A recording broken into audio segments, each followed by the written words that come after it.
Slapped ham? Mysterious videos that have the internet questioning reality?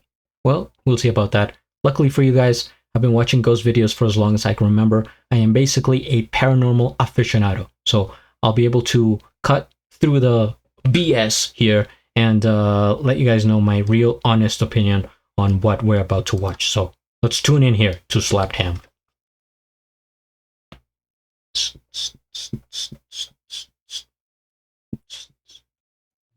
How you doing? I'm Callan and this is Slapped Ham. These are the freakiest trending videos that are hitting the internet right this week.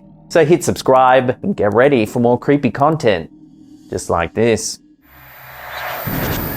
Yeah, so just as a background story, I did used to watch a lot of paranormal videos back in the day when I was younger.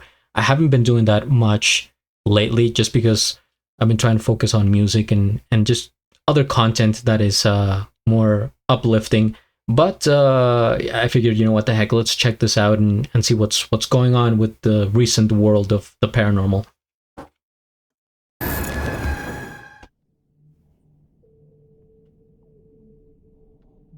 Instagram user Paranoid Normal recently uploaded chilling footage that has left paranormal enthusiasts baffled.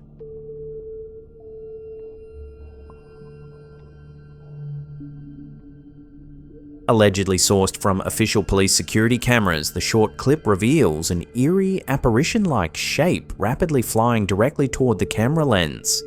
The unsettling video sparked immediate speculation online. Was this a ghost caught on tape, or perhaps an unidentified creature lurking in the dark? Viewers debated wildly in the comments. Some argued passionately for paranormal activity, pointing to the fluid, ghostly motion as evidence. Skeptics countered that it might merely be an insect or even debris caught on camera at just the right angle to produce the eerie visual effect. Yet no definitive answer has emerged, leaving the clip firmly in unexplained territory.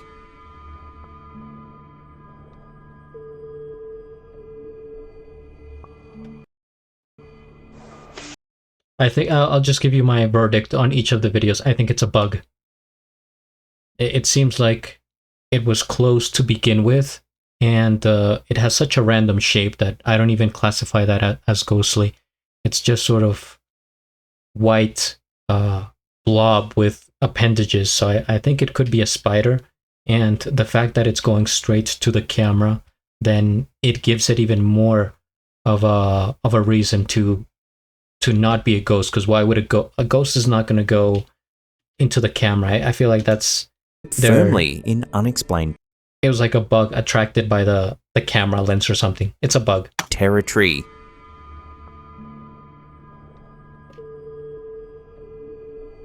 Yeah. Residents of a quiet neighborhood in York County, Pennsylvania experienced a strange and unsettling late-night visit, all captured by a homeowner's Ring doorbell camera. I am the box demon. I believe this box is a gift for you. On March 11th, 2025, just after dark, a mysterious figure approached the porch wearing a bizarre homemade disguise quickly dubbed the Box Demon. I am the box demon. I am the box demon. I believe this box is a gift for you. Creepily announcing, "I am the Box Demon," the individual placed a large cardboard box on the homeowner's doorstep, describing it ominously as a gift, before abruptly disappearing back into the shadows. Interesting. The bizarre encounter quickly ignited panic and speculation in the local community and then nationwide as news outlets picked up the surreal footage.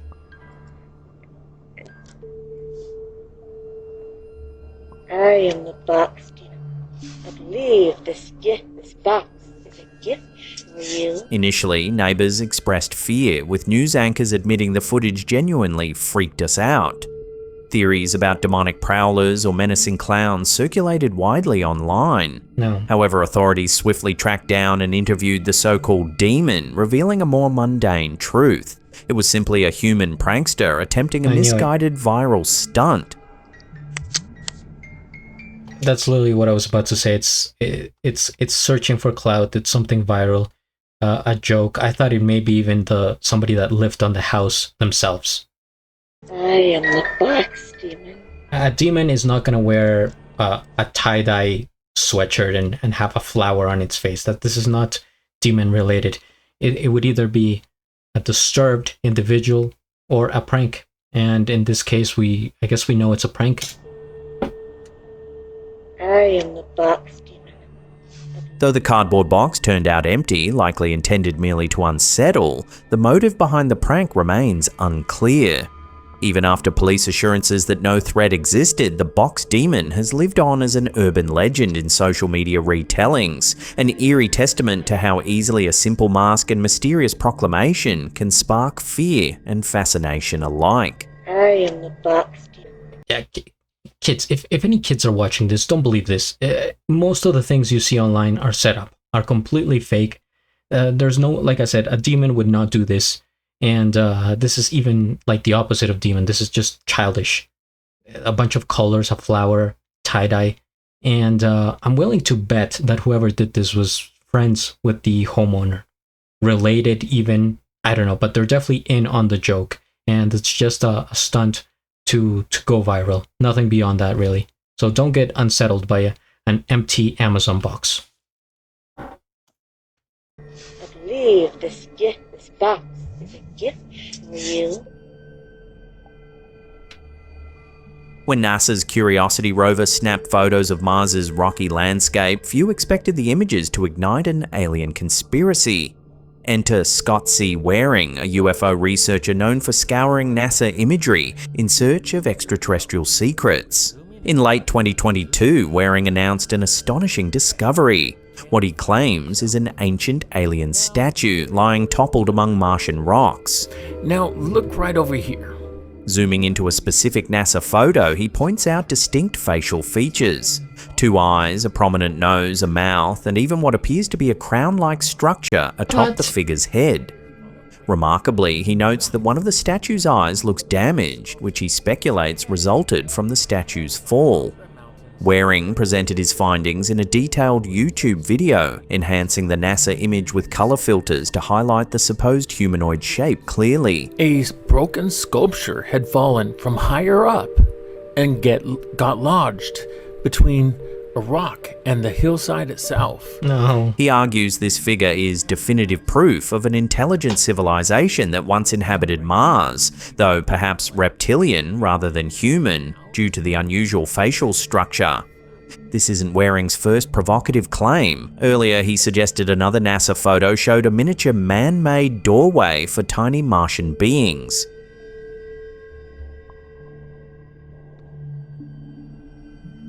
But space experts have quickly countered this statue theory. Most astronomers attribute these kinds of sightings to pareidolia, our brain's tendency to see familiar shapes, especially faces, in random patterns. NASA itself hasn't specifically commented on this anomaly, but continuously reminds the public that Mars remains barren and inhospitable, with no verified signs of past or present life yet discovered. Despite skepticism from experts, Waring's Martian statue continues to captivate the imagination, blending genuine space exploration imagery with a tantalizing dose of interplanetary mystery. A broken sculpture had fallen from higher up and got lodged between a rock and the hillside itself. Alright, so let me just make things clear. I do believe in aliens, of course, in other life outside planet Earth. I think that's almost a guarantee. And in this case, though, it's what they were saying. Like, we tend to see familiar faces, and we see that on Earth all the time in different landscapes, in mountains, in the forest, and whatever. It's just we see faces. I mean, I myself see it all the time. I go to the bathroom, I see the tiles on the wall, and I'm like, yep, there's a face there, and there's a face over here. So it's nothing more than that. And it's really that there's just like nothing. I mean, Mars, it's a planet full of shapes in the dirt, right? So of course at some point you're gonna be like, oh, you know, that definitely looks like something. Although I don't even think that's really like, you know, pushing it. I think the doorway that we saw was a bit more compelling, but you it's just at the end of the day, it's shapes. It's nothing really definitive. But like I said, I do believe there is life, in Mars. Just I don't believe this is evidence to prove that. So just trying to be honest and give you guys a solid opinion here.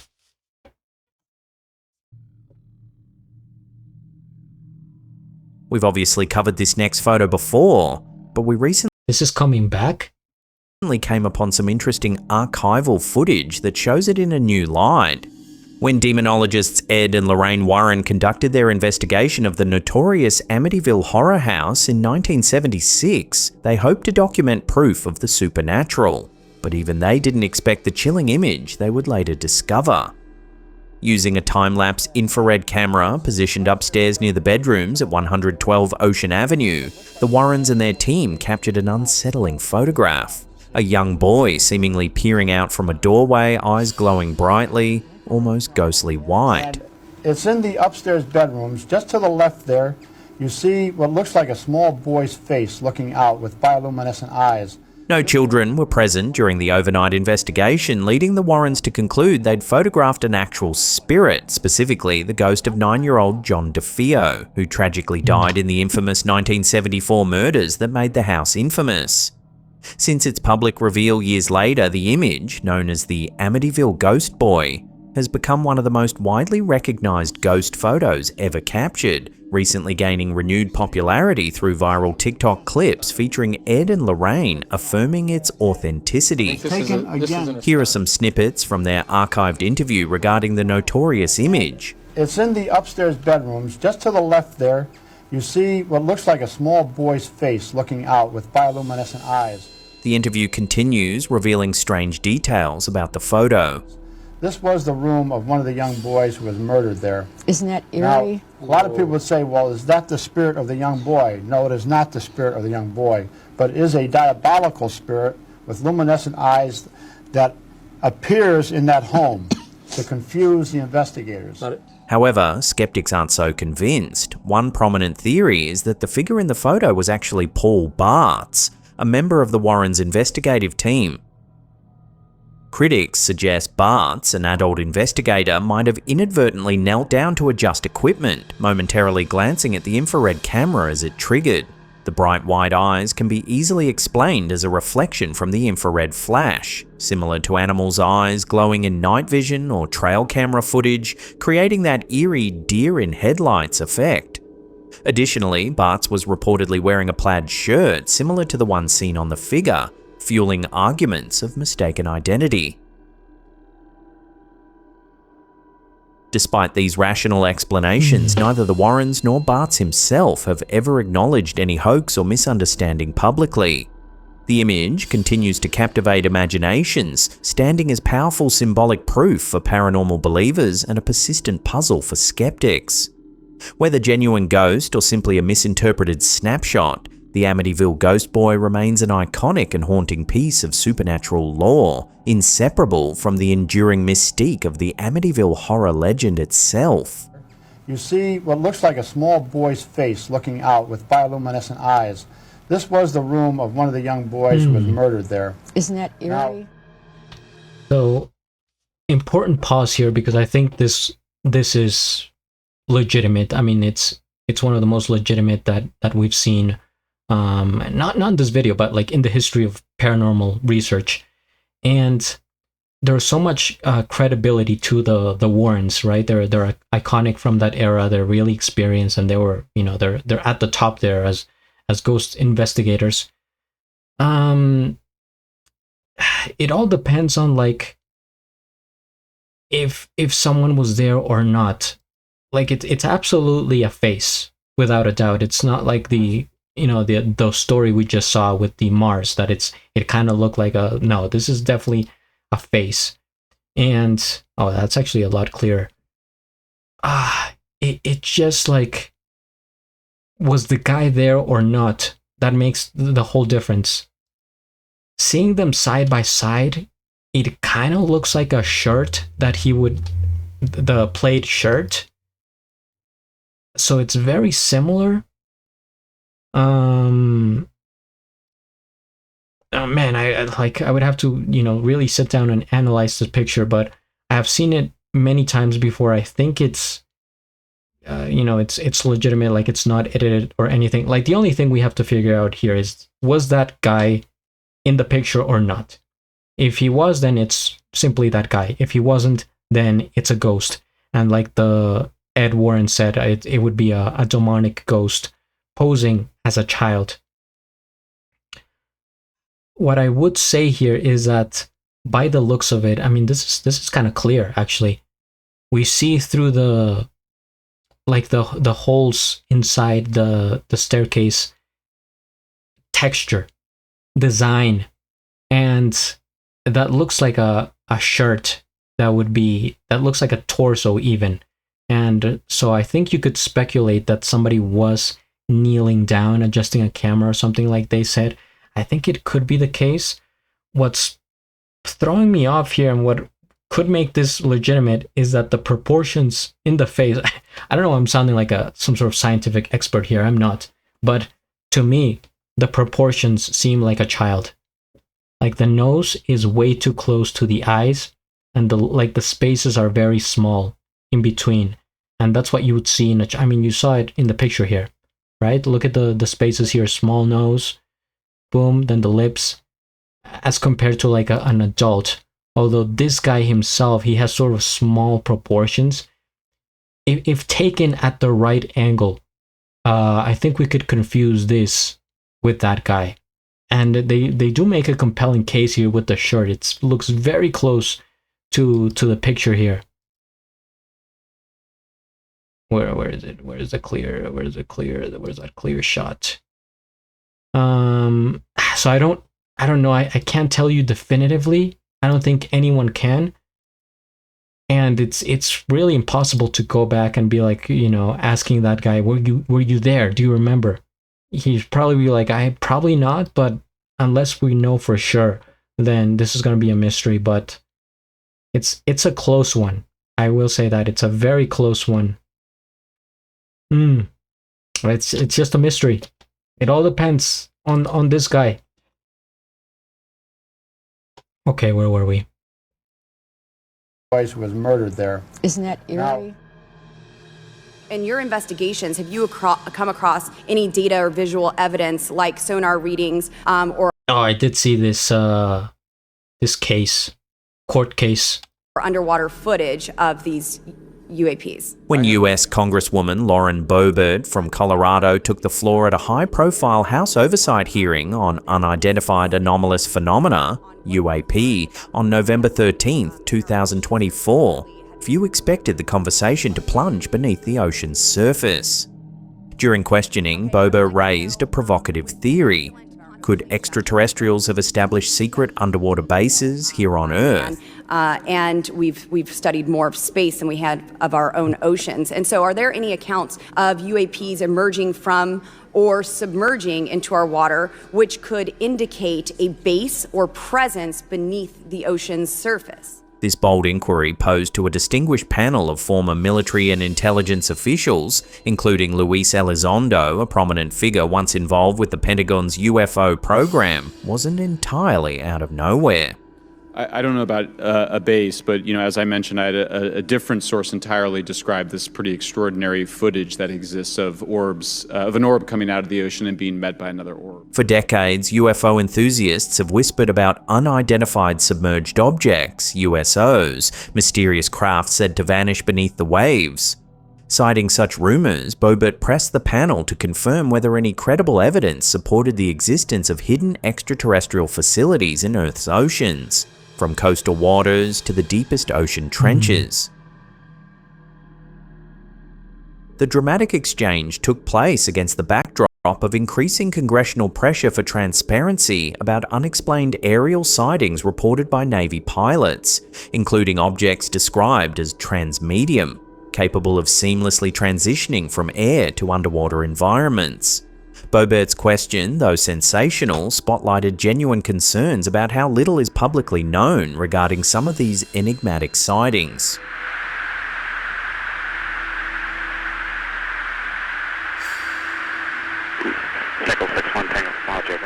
Yet the panel's response quickly tempered the speculation. Elizondo and other experts clarified explicitly that no verified evidence suggests alien civilizations have established underwater bases on our planet. Despite intriguing anecdotes and conspiratorial theories, their message was clear. While numerous UAP incidents remain unexplained, the idea of secret alien lairs beneath the ocean is currently unsupported by credible data. I don't know about a base, but as I mentioned, I had a different source entirely describe this pretty extraordinary footage that exists of orbs, of an orb coming out of the ocean and being met by another orb. Still, the mere fact that a sitting congresswoman publicly inquired about underwater alien bases exemplifies how deeply UFO discourse has infiltrated mainstream politics. The hearing captured widespread media attention, demonstrating how the line between serious inquiry and science fiction speculation has become increasingly blurred. Bobert's dramatic question, though dismissed by experts, still underscores our enduring fascination with the possibility that the unknown may lie just beneath the surface, literally. I think this one is true. For me, I believe that aliens have visited the Earth, do visit, regularly, and have the capabilities of submerging underwater and I don't know if establishing bases like he says, but they do have the ability to do so and to be transmedium, as he says, going from air into water seamlessly. So I think that's true, and we're never going to get the truth out of the government. Not in 10 years, not ever. I don't think. They're just slowly going to release data here and there, but they're never going to come out and concisely say, like, yes, we have the aliens, we have done this. They're never going to surrender in that manner. At least I don't think they will. But to me, this is true.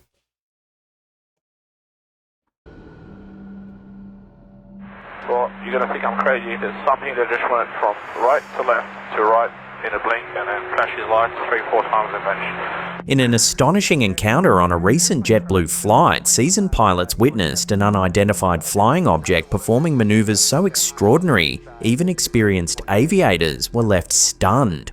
Cruising at 37,000 feet, the pilots noticed a bizarre glowing object hovering above the cloud layer. Well, the details, it literally went from one coast to the other in front of us, and then it went up like 30 degrees, turned off its lights or whatever it had. It looked like it's a bright orangey thing, and then... Described as a bright orangey thing, the mysterious object suddenly shot across the sky at phenomenal speeds, covering what pilots vividly described as coast-to-coast distances in mere seconds. Probably 80 miles in front of us, and it looks like it's coming... I don't know, it's flashing towards us, but it is definitely not an aeroplane. It doesn't have a strobe lights or anything on it. It's just this bright orange going on and off. Yep, this definitely wasn't an aeroplane. In remarkable cockpit audio, one pilot can be heard exclaiming, "You're going to think I'm crazy. This thing went 180 degrees in like a second." Even more eerily, it changed trajectory abruptly, arcing upwards at about 30 degrees, before turning off its lights and seemingly vanishing from sight. One coast to the other in front of us, and then it went up like 30 degrees, turned off its lights or whatever it had. It looked like it's a bright orangey thing, and then since we spoke to you last, it flashed us like 3-4 times, and we are still looking at it now. What sets this encounter apart is that the object repeatedly reappeared, flashing the crew multiple times over a span of several minutes. The pilots explicitly stated, "It's definitely not an airplane. It doesn't have a strobe light or anything, just this bright orange going on and off." Crucially, neither air traffic control nor onboard radar systems, including TCAS Traffic Collision Avoidance System, detected anything unusual, intensifying the mystery. Remarkably, this isn't the first time JetBlue pilots have encountered inexplicable phenomena. 3 years prior, a separate JetBlue crew also reported an uncanny object described as two boxes melting into each other over Texas. Like the recent incident, that sighting was characterized by pilots as spectacular, stunning, and entirely inexplicable by conventional aviation standards.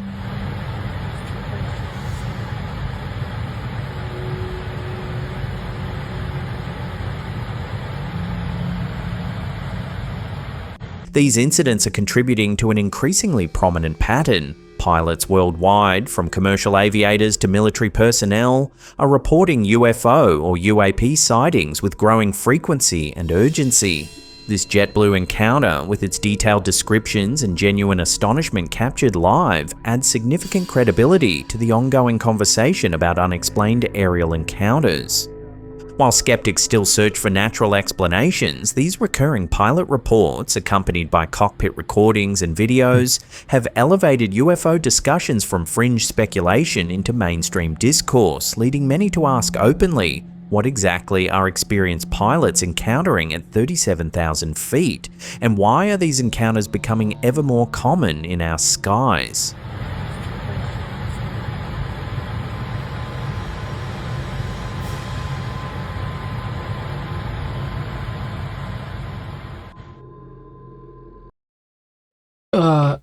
Important point here, and that is, well, first I wish they had actual footage of the case that he just mentioned, but I think pilots are one of the most reliable sources when it comes to UFOs because they have nothing to gain out of it.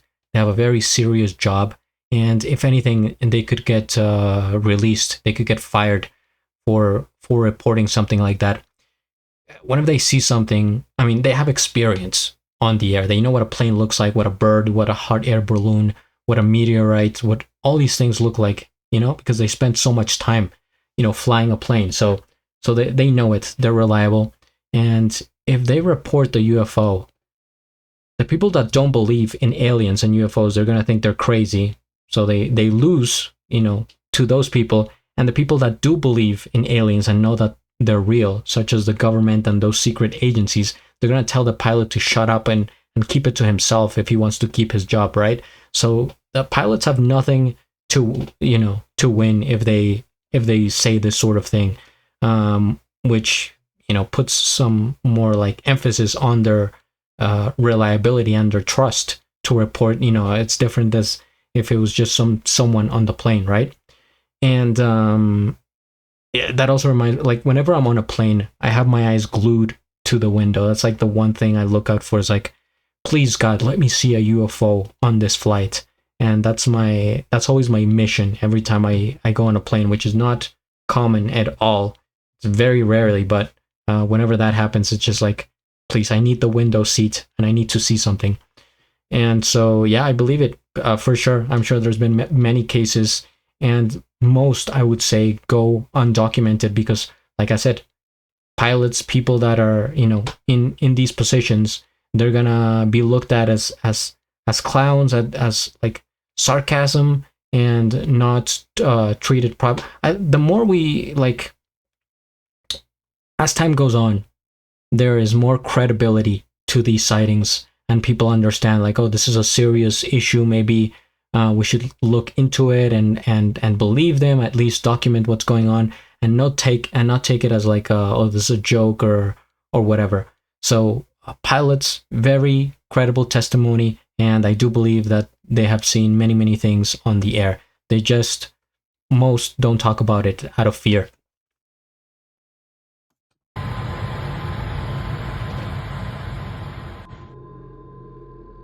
Coming up in our last segment in just a few seconds, we take a look at the recently unearthed and declassified JFK files. But before we do, remember to hit subscribe and turn on all channel notifications. That way you'll be in the loop every time we drop our creepy and scary content.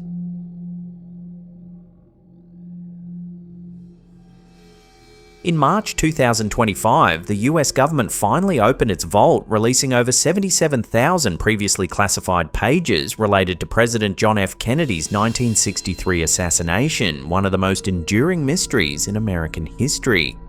For decades, conspiracy theorists and historians alike had awaited these documents, hoping they would provide definitive answers. Was there a second shooter on the grassy knoll? Was Lee Harvey Oswald truly acting alone, or was he part of a broader conspiracy involving the CIA, mafia, or foreign powers?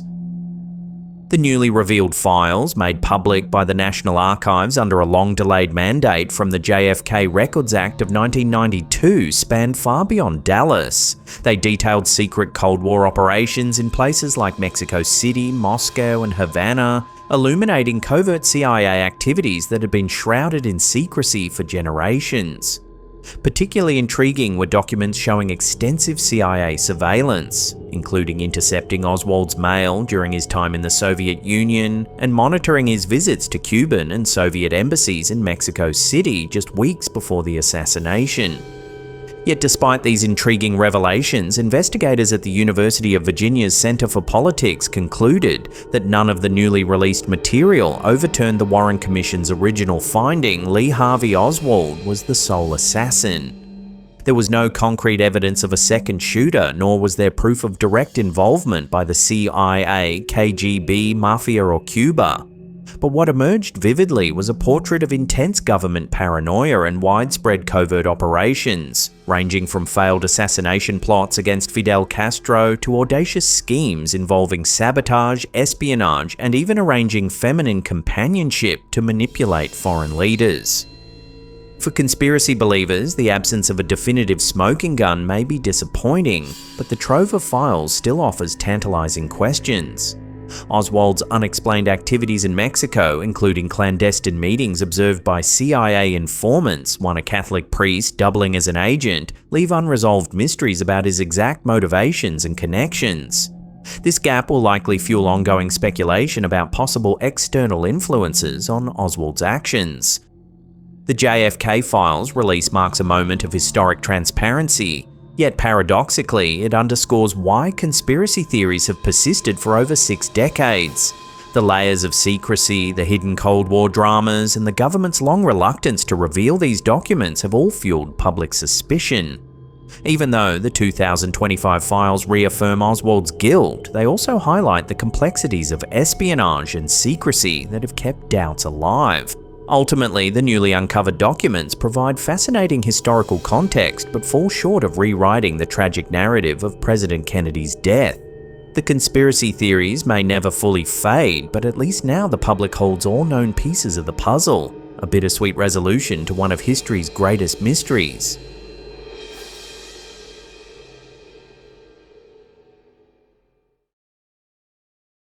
Now, if you So just before the ending there, with JFK, I mean, call me a conspiracy nut or whatever, but I do believe he was assassinated by the government. And I knew the new released files weren't going to say anything. If they release them, then it means that there's no information that would really change anything. Or otherwise, they wouldn't be releasing them. I mean, the government is going to cover their ass no matter what. So, yeah, that's basically, we knew nothing new was going to come out of it. It's just a bunch of filler. And sure, I mean, technically, physically, it was Oswald who shot him. I do believe that. And he killed him. But what was the motive? Who orchestrated it? Like, why? That's what we don't know. And I do believe that it was the government, and they just sort of used Oswald as an scapegoat. I mean, what better way to do it? You get you get this random guy who's disturbed, who has no life. Bring him in here. Yeah, this is your mission, blah, blah, blah. It probably had him on like some sort of acid or drugs, who knows. Kill the president, then they delete him, and who's going to ask questions now? Like, what if the murderer is dead, then that really like puts a block in the investigation. So they probably did it. And also the fact that the next president who took over after JFK was Lyndon B. Johnson, the worst president in the United States, at least for me, my least favorite president, to put it that way. And if you don't know how Johnson was, just look up on Google. How was Lyndon B. Johnson as a person? The guy was an absolute menace, just terrible, and he had his motives to do it. Probably, I mean, allegedly. I'm not saying he did it. He was behind it. Who knows, really? I mean, nobody knows. But I think, to me, it's clear that the U.S. government was behind it, allegedly. And there's also, I mean, you heard it there. There's evidence that the government tried to kill Fidel Castro. Many assassination attempts. Like, it's documented. Like, we know it. And Fidel Castro lived to be almost like 100. He laughed at the face of the U.S. They couldn't do it. So if the U.S. government, like, they can do whatever they want. It's not like outside the realm of possibility that they would even try to kill one of their own leaders. For what reason? I mean, it's a long conversation that I don't have right now, but they had their motives. JFK was going to do things that it wouldn't have benefited the people in control of the power, so they took him out, unfortunately, allegedly, and that's what I'm going to say there.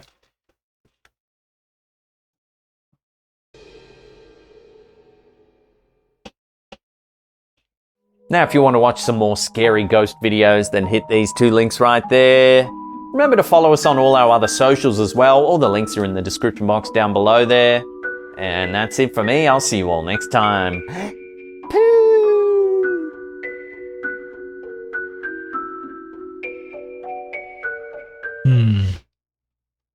Thank you, Slapped Ham.